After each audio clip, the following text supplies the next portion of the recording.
es un sistema que yo pienso que en asignaturas como historia, literatura, incluso economía cuando la estudié, solo era memorizar. Tienes una batería de bloques que te tienes que meter en la cabeza y luego en el examen los escupes y te olvidas de ellos. Eso es lo primero. En el caso de física, química o matemáticas, evidentemente memorizar no puedes. Pero esto lo explicaba muy bien en un vídeo un youtuber que era Quantum Fracture, que en matemáticas lo que haces es mecanizar.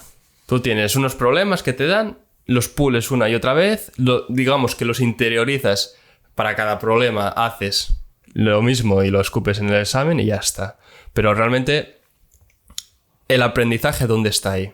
Mira, ese es el primer problema que me gustaría resaltar y quiero saber tu opinión. Te comento que tengo una buena noticia y una mala. O sea, una noticia buena y una mala. La mala, empezamos por la mala. La mala es que estoy de acuerdo contigo en todo. Entonces, lo que hemos dicho antes, punto, de acuerdo, que podríamos estar un poco en desacuerdo, ahí estamos tú y yo igual, y estoy totalmente de acuerdo. ¿Vale? Esa era la mala. Y la buena es que ahí aparece, aquí es donde se origina es un debate interesante. Y muy interesante porque acabas de tocar algo que todo el mundo tiene quejas sobre ello, que es que, joder, es que todos tenemos que memorizar y luego ir al examen y volcar lo memorizado y luego al salir del examen, literalmente, además, en muchos casos, al salir del examen no recuerdo ni la mitad o prácticamente nada, ¿no? A la semana ya prácticamente se fue todo, ¿no? Entonces, claro, este sistema de memorizar, memorístico y toda esta forma de estudiar ya existía antes en la EGB.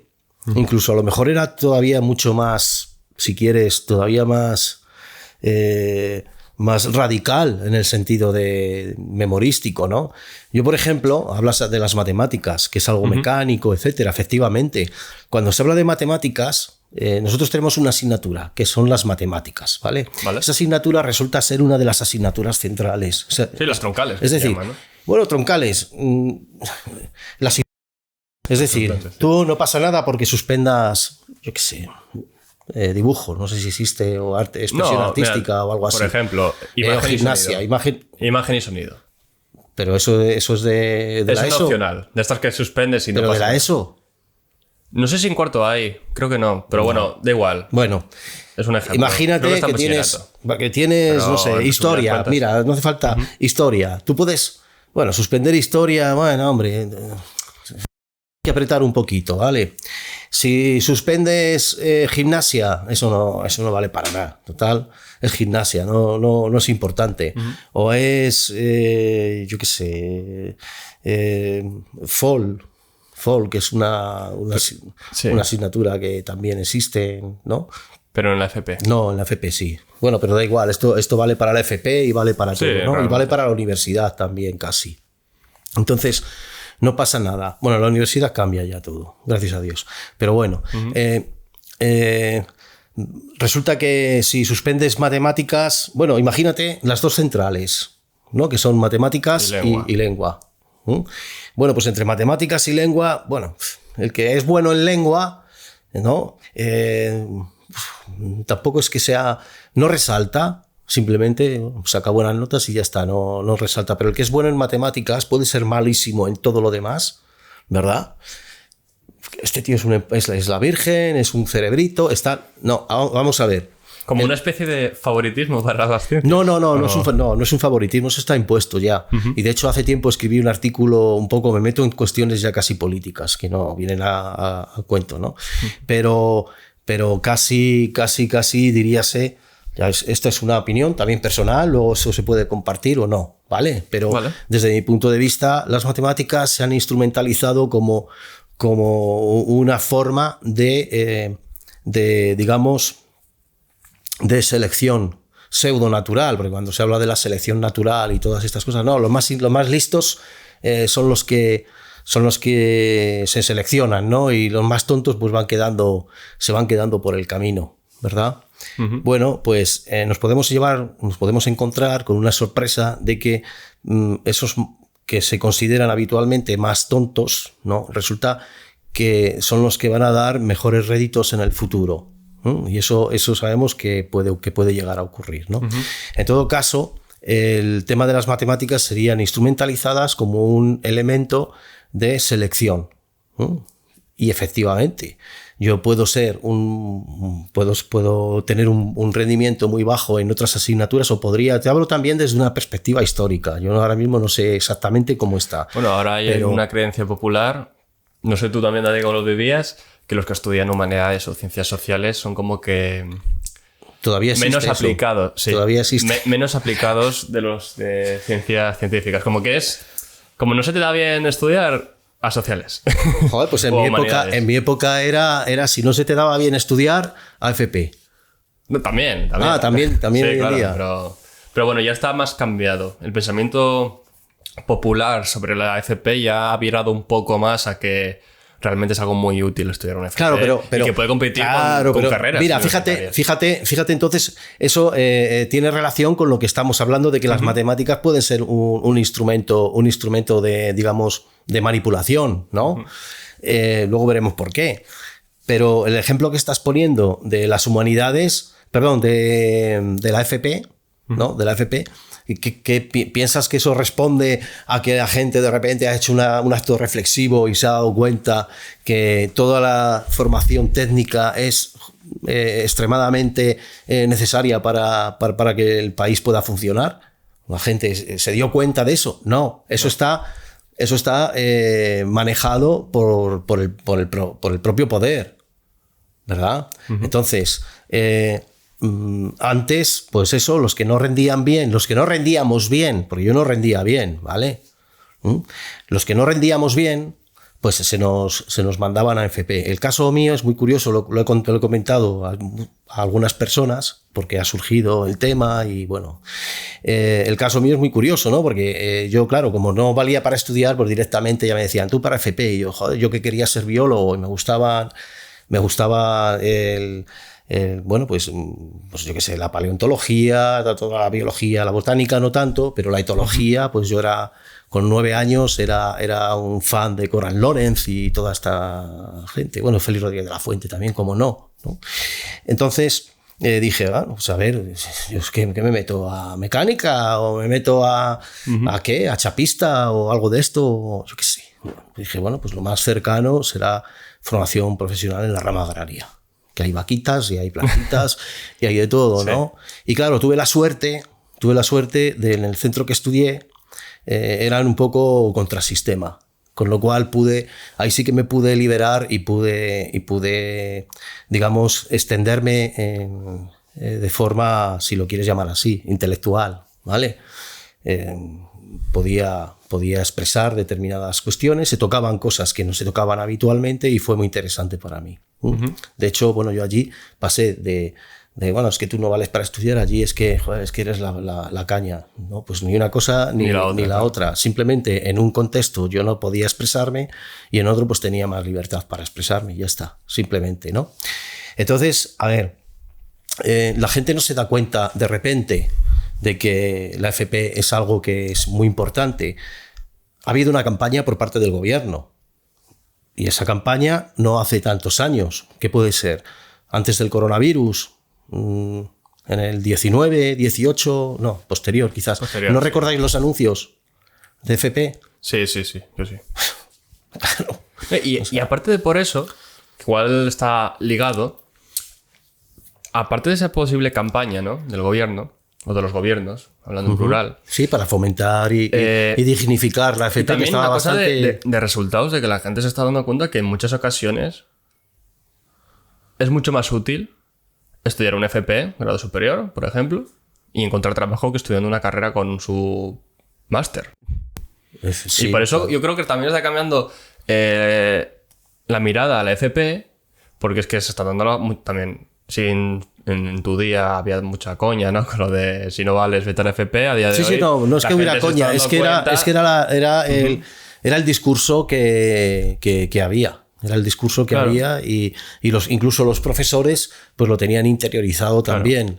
¿no? Igual ahora la gente se está dando cuenta de que estudiar en una FP es mucho más rentable, mucho más útil, o es mucho más probable encontrar Bueno, pero un claro, determinado tiene que haber una trabajo acción de que estudiando conjunto. una carrera. Pero tiene que haber una acción de Claro, conjunto. Es decir, efectivamente. esa acción de conjunto se basa en las medidas que tome el poder, el gobierno, lo que sea, porque necesita técnicos, porque en las empresas se necesita personal cualificado, junto con un cambio de punto de vista por parte de la sociedad para que sean favorables a estudiar una FP en vez de hacer una ingeniería, por ejemplo. Entonces, porque claro, no todo el mundo puede, vamos a ver, no, ingenieros hacen falta. Pero claro, si resulta que hay un déficit en técnicos o electricistas o cualquier cosa. Bueno, electricidad te digo que lo hay. Hay déficit de todo. De todo. Yo he trabajado de pintor y ahora mismo no conozco a nadie trabajando. Yo personalmente no conozco a nadie trabajando de pintor. Cuando yo trabajaba de pintor, pues así, había gente que conocía a alguien de mi edad que trabajaba también de pintor, etcétera. Son dos ramas de aprendizaje, ¿no? de títulos diferentes, pero que deben coexistir para que el mercado laboral son dos cosas y los diferentes. puestos de trabajo. A ver, claro. No, son dos cosas diferentes. Vamos a ver. Yo entiendo que una persona en una FP lo que se está formando es para cumplir una función determinada respecto a unas necesidades que tengan determinadas empresas. Entonces, una empresa puede tener necesidad de un ingeniero, ¿vale? Porque necesita hacer determinadas cuestiones que el ingeniero pues será el que las tenga que poner en marcha. Pero resulta que necesita 20 técnicos. Y el problema es que esa empresa se va a encontrar con que tiene 20 ingenieros para una vacante, ¿verdad? Y uno, si acaso, un técnico para 20 vacantes. Y si acaso, uno. Claro. Cuando no ninguno. Entonces quedan 19 vacantes que la empresa no puede funcionar. Claro. Entonces, claro, todo esto pues tiene su digamos su complejidad, ¿no? El sistema educativo al final lo que debe hacer es servir a las necesidades de la sociedad y estar al servicio de las necesidades de la sociedad. Con lo cual, bueno, el planteamiento por ejemplo, de la FP que hizo el gobierno, yo lo veo bien. Lo que pasa es que, lo veo fenomenal. Lo veo completamente adecuado. Pero claro, no responde a mecanismos naturales de que la FP ya sea algo cuando debería haber sido así. La FP, ¿por qué la FP va a ser menos digna que el bachillerato, por ejemplo? ¿Por qué? No, eso ahora se ha dignificado, pero responde a unas necesidades concretas, ¿no? Que eso pasa también en otros ámbitos, no solamente en este. Entonces, claro, el problema de las matemáticas que antes comentábamos, ¿no? Volviendo, que nos desviamos un poquitín, sí. Al final resulta que, como decía ese youtuber, que no me acuerdo quién es, pero bueno, yo no entiendo Quantum mucho Fracture. de... ¿Quién? Quantum Fracture. Se llama Crespo. ¿Y por qué tiene un nombre tan raro? Entonces, porque es un canal de ciencia. ¿Eh? Que es un canal de ciencia. Ah, es un canal de ciencia. Sí. Y se llama Quantum Fracture, es un... Bueno, vale. Bueno, el tema es que sí, él criticaba en ese vídeo eso. Sí, efectivamente. Mira, las matemáticas, es que realmente en las matemáticas no se estudian matemáticas. Yo matemáticas siempre se me dieron muy mal, ¿vale? Hasta que luego me metí con las matemáticas de verdad, o sea, con las matemáticas. Lo que se estudia en la escuela, estudiamos cálculo, ¿vale? Fundamentalmente cálculo, y luego determinados algoritmos para la solución de X cosas que no sabemos lo que es en realidad. O sea, si nosotros cogemos una ecuación y sabemos que tenemos que despejar la X, y para la X tenemos un algoritmo determinado con una serie de movimientos, o por ejemplo para una división, o para una raíz cuadrada, o para una suma, o para una resta, ¿vale? Pues realmente eso no es matemáticas, eso es una mecánica, ¿vale? Con una serie de pasos para conseguir una solución. Pero no, porque una solución ¿a qué? Realmente esa X, claro, es que es el problema. Mira, el problema, yo la tabla esta de multiplicar, creo recordar que la aprendí cantando. Creo recordar, ¿vale? Probablemente no sé cómo lo aprendí. Pero seguro que fue algo muy mecánico, simplemente memorizando palabras. Entonces yo llegaba a 2 por 4, entonces decía 8. Claro. ¿Vale? Y ya está. Pero eso son palabras, no tenían ningún tipo de significado. Y eso se mantiene hasta la última etapa de los estudios, hasta llegar a lo que era antiguamente el BUP, ¿no? El bachillerato, creo. El bachillerato, sí. El bachillerato. Cosa que bueno, que a ver, con las respectivas modificaciones que hay por cuestiones de desarrollo psicológico, edad y complejidad, ¿no? Pero al final es una serie mecánica de pasos o de cosas que nosotros aprendemos realmente. Es ¿no? que aprender yo creo que no es la palabra, yo creo que es interiorizar, por ejemplo. No, pero es que, y tampoco mecanizar. Mecanizar. Es que yo creo que es mecanizar. Sí, mecanizar. Nos transformamos como una especie de robots. Y aprendemos pero, eso. ¿sabes? Yo siempre lo digo, y aquí si entroncamos con el tema de la inteligencia estaríamos aquí hablando una semana tranquilamente, ¿vale? Un ordenador, es que yo soy muy inteligente porque es que, mira, cojo y es que soy un calculín y hago unos cálculos y todas estas cosas, ¿no? Con la cabeza hago unos cálculos enormes, ¿vale? Bueno, pues seguramente que mi ordenador, si utilizamos esa vara de medir, mi ordenador entonces resulta que es extremadamente más inteligente que yo, porque hace cálculos muy complejos y mucho más rápidos que yo.